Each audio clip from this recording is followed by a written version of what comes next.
They say time is money, but for some people, time is the only thing that matters, and human beings are just obstacles in the way of efficiency. I've seen my share of wealthy defendants, but I've never seen anyone treat a courtroom quite like a logistics problem they needed to optimize. It was 8:15 a.m. on a Monday. The court hadn't even officially started when he walked in. Preston, the eldest son of the man who changed how the world shops, Jeff Bezos. He didn't look like a typical 25-year-old. He looked like an algorithm made flesh. He was wearing a navy blue suit that was tailored to the millimeter. No wrinkles, no imperfections. He wasn't wearing a tie, just a crisp white shirt buttoned all the way up. He walked down the center aisle, not with swagger, but with terrifying purpose. He didn't look at the bailiffs. He didn't look at the other people waiting for their cases. He looked at his wrist. He was tapping on a smartwatch that probably cost more than my first house. Tap, tap, swipe. "Excuse me," he said to Officer Quinn, not asking but commanding. "My docket number is 7734. I have a board meeting in Seattle in 4 hours. My jet is idling. Can we expedite this? I'm willing to pay the express fee." Quinn blinked, confused. "Sir, this is a court of law. There is no express fee. You wait your turn like everyone else." Preston sighed, a short, sharp exhale of pure annoyance. "Everything has an express fee if you know the right SQ code. Just put me through." I took my seat on the bench.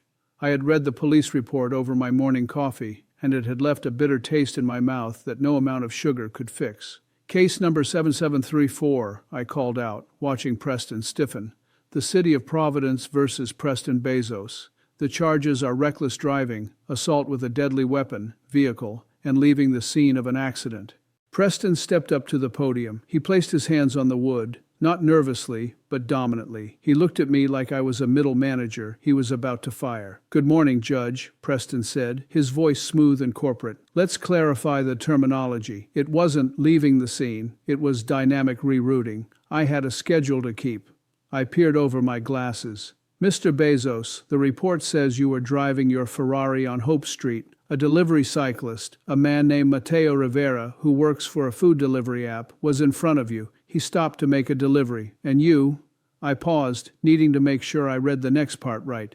"You didn't honk. You didn't wait. You rammed his bicycle from behind. The impact threw Mr. Rivera onto the sidewalk. And then, according to 3 witnesses, you rolled down your window and yelled, 'Your delivery time is unacceptable,' before speeding off." Preston rolled his eyes. "He was blocking the flow, Your Honor. Efficiency is the backbone of society. That man was inefficient. He was taking 30 seconds to park a bicycle. In my family, 30 seconds is a loss of millions. I simply gave him a nudge, a motivation." I looked at the other table. Mateo Rivera was sitting there. His arm was in a sling. His leg was in a cast. He looked terrified, shrinking into his chair as if he expected another car to come crashing through the courtroom wall. "A nudge?" I asked, feeling my blood pressure rise. "You put a man in the hospital because he was doing his job? A job, I might remind you, that is the foundation of your family's empire. This man delivers packages, just like your father's company." Preston laughed. It was a cold, dry sound. "Please, Judge, don't compare us. My father built a system. This guy?" He pointed at Mateo without even looking at him. "He's just a variable. A drone that breathes. And honestly, the drones drive better. If he can't handle the pace of the modern world, he should get off the road." I stared at him. This wasn't just arrogance. This was a complete detachment from humanity. He didn't see a person. He saw a glitch in the matrix. "Mr. Bezos," I said, my voice low and dangerous, "you think you can optimize everything. You think the world is just data points and delivery times. But in this room, we don't calculate efficiency. We calculate justice." I turned to the bailiff. "Play the dashcam footage. I want the court to see exactly what dynamic rerouting looks like. Here is block 2 of the script. In this block, the dehumanization reaches a new level. We see the violence on tape, but what's worse is Preston's attempt to fix a broken human being with a coupon code." The dashcam footage was projected onto the large screen behind my bench. It was silent, which somehow made it worse. We saw the rear view of a modest e-bike, the rider with a large thermal backpack, carefully signaling a right turn. Then, the frame shook violently.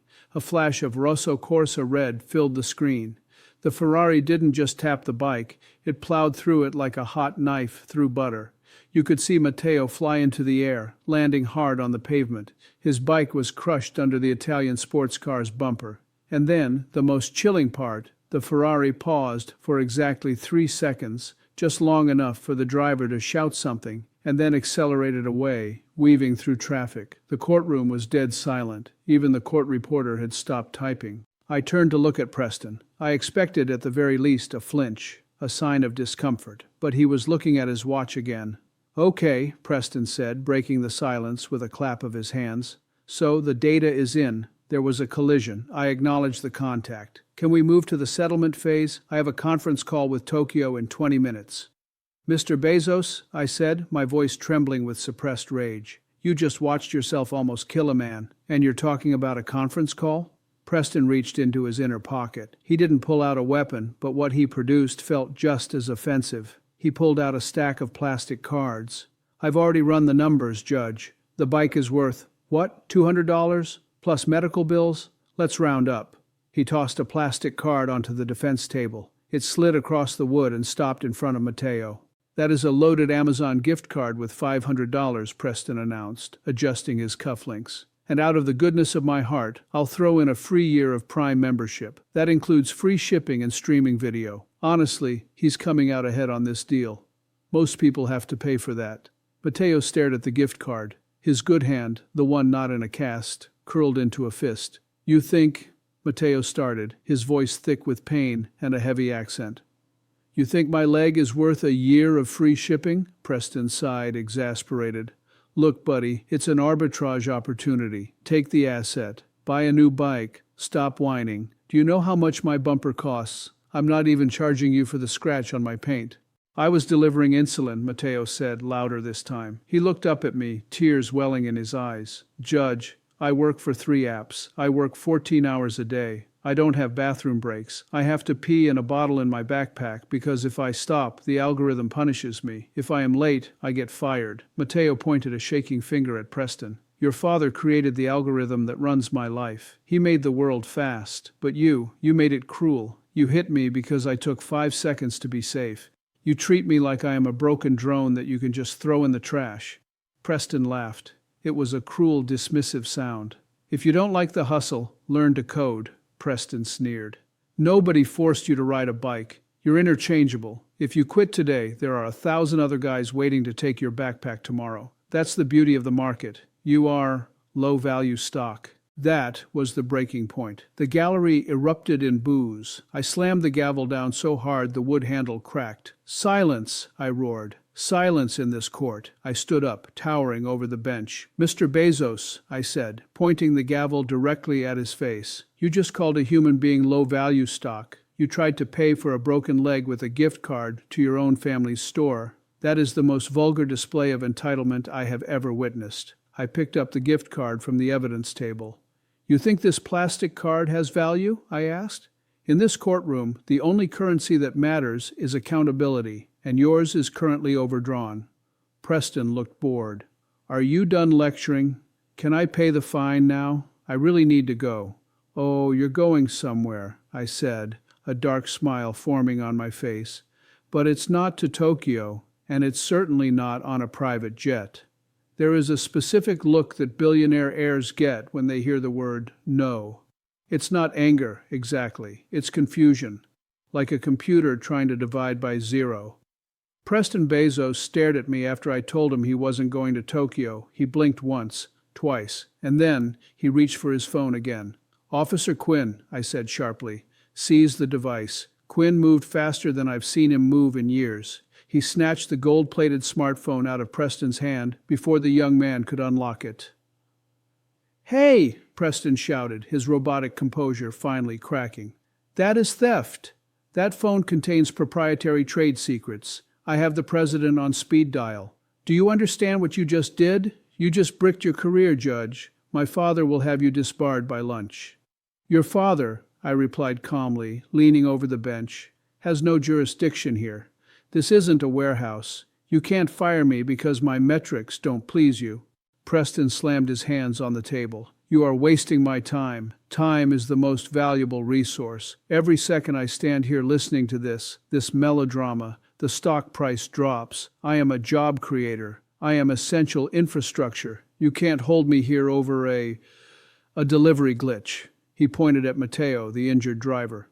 "Look at him. He's fine. He's sitting up. It's just a broken leg. Bones heal. Cars don't. I'm the victim here. My Ferrari is in the shop for 3 weeks. Do you know how inconvenient it is to drive a Porsche as a loaner?" The audacity sucked the air out of the room. A gasp went through the gallery. Even his own lawyer put his face in his hands, shaking his head. Matteo struggled to stand up, using the table for support. His face was pale, but his eyes were burning. "A glitch?" Matteo whispered. "I am a glitch to you?" Matteo turned to the audience, then to Preston. "Mr. Bezos, I have a daughter. Her name is Sophia. She is 7. Yesterday, because you hit me, I couldn't pick her up from school. I couldn't make dinner. I was in the ER screaming in pain while you were rerouting." Matteo pulled a crumpled piece of paper from his pocket. "This is my eviction notice," Matteo said, his voice breaking. "I was 2 days late on rent. I needed to work yesterday to pay it. You took my bike, you took my leg. And now, because I can't work for 6 weeks, I lose my home. Your nudge didn't just break my bone, it broke my life." The silence that followed was heavy. It was the sound of reality crashing into fantasy. Preston looked at the eviction notice. For a second, I thought he might feel something. Empathy? Guilt? "Well," Preston said, shrugging, "that sounds like poor financial planning on your part. You should have a diversified portfolio. Living paycheck to paycheck is a high-risk strategy. Not my problem." I felt a cold chill. He was incapable of caring. He was broken inside, missing the software update for compassion. "Mr. Bezos," I said, my voice ice cold, "you talk about risk strategies and portfolios. You see life as a spreadsheet. You think money solves everything because you've never had to survive without it." I opened the massive sentencing book. It made a loud thud on the desk. "You tried to buy this man off with a gift card. You tried to intimidate this court with your father's name. You have treated this proceeding with absolute contempt." I looked him dead in the eye. "You want to talk about efficiency? Fine. Let's be efficient. I'm not going to fine you. A fine is just a fee for doing business for people like you. If I fine you $50,000, you'll make it back in 10 seconds. It means nothing." Preston smirked. "So, you're letting me go? Good choice." "No," I smiled. "I'm not letting you go. I'm reassigning you." "Reassigning?" Preston asked, his smirk faltering. "Yes, you seem to think delivery work is easy. You think the people who move your father's boxes are drones. Well, Mr. Bezos, it's time for a field test." The smirk on Preston's face vanished the moment I used the word field test. He looked at his lawyer, but his lawyer was busy staring at the floor, knowing there was no defense for what was about to happen. "Mr. Bezos," I continued, leaning forward, "you called Mr. Rivera low-value stock. You said he was easily replaceable. You seem to believe that the people who build your family's fortune are nothing more than biological robots." I picked up the sentencing documents and signed them with a flourish. "I am sentencing you to probation for 1 year, but the conditions of this probation are specific. I am ordering you to complete 500 hours of community service, but you won't be picking up trash in a park. I have arranged a placement for you at the Providence Regional Fulfillment Center, Warehouse 4. Preston's jaw dropped. "A warehouse? You want me to work in a warehouse? Do you know who I am? I don't touch cardboard. I own the cardboard." "Not anymore," I replied calmly. "For the next 500 hours, you are a picker and packer. You will clock in at 6 a.m. You will stand on the concrete floor. You will meet the quota of 200 packages per hour. And you will do it without your smartwatch, without your assistance, and without your express fee." "This is slavery," Preston screamed, his face turning purple. "I can't do manual labor. I have back problems. I have allergies to dust." "Mr. Rivera had a leg problem," I pointed out, gesturing to the victim. "And you told him to learn to code. So I suggest you learn to lift with your knees." I turned my attention to Matteo. "As for the victim, Mr. Bezos, you offered him a $500 gift card. I am rejecting that offer. You are going to write a personal check to Mr. Rivera today. You will pay for his medical bills in full. You will buy him a new electric bicycle of his choosing. And since you were so concerned about his financial planning, you will pay his rent for the next 12 months. Matteo covered his mouth with his hand, sobbing. He looked at me with disbelief. 12 months? He whispered. "Judge, that saves my life." It's the least we can do, I said softly to him.